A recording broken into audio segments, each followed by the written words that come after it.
इदम श्री सद्गुरुवे नमः। सभी को प्रणाम। हमारी वसीयत और विरासत। 60 वर्ष से जल रहा अखंड दीपक 9 कुंड की यज्ञशाला में नित्य 2 घंटे यज्ञ, दोनों नवरात्रों में 24-24 लक्ष्य के गायत्री महापुरस्चरण, साधना आरण्यक में नित्य गायत्री उपासकों द्वारा नियमित अनुष्ठान। इन सब बातों से ऐसा दिव्य वातावरण यहाँ विनिर्मित होता है जैसा मलयगिरी में चंदन वृक्षों की मन भावन सुगंध का। बिना साधना किए भी यहाँ वैसा आनंद आता है मानो यह समय तब साधना में बीता। शांति कुंज गायत्री तीर्थ की विशेषता यहाँ सतत दिव्य अनुभूति होने की है। यह संस्कारित सिद्ध पीठ है क्योंकि यहाँ सूक्ष्म शरीरधारी वे सभी ऋषि क्रियाकलापों के रूप में विद्यमान हैं जिनका वर्णन हमने किया है। उपर्युक्त पंक्तियों में ऋषि परंपरा की टूटी कड़ियों में से कुछ को जोड़ने का वह उल्लेख है जो पिछले दिनों आध्यात्म और विज्ञान की ब्रह्म वर्चस्व साधना द्वारा संपन्न किया जाता रहा है।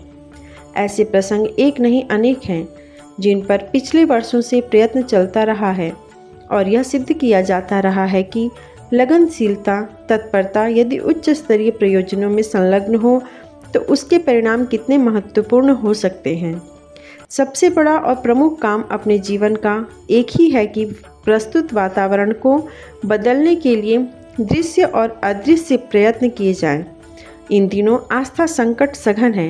लोग नीति और मर्यादा को तोड़ने पर बुरी तरह उतारू हैं।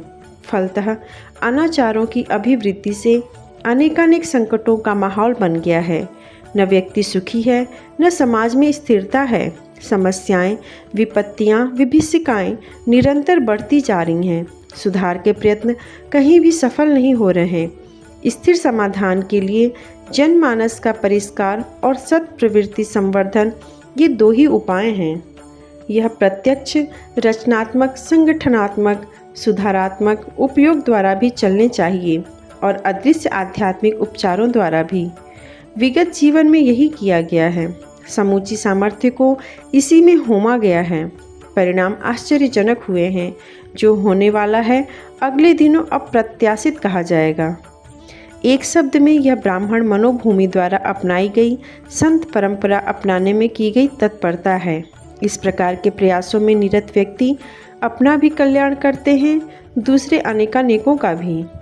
लेखक युग ऋषि पंडित श्री राम शर्मा आचार्य।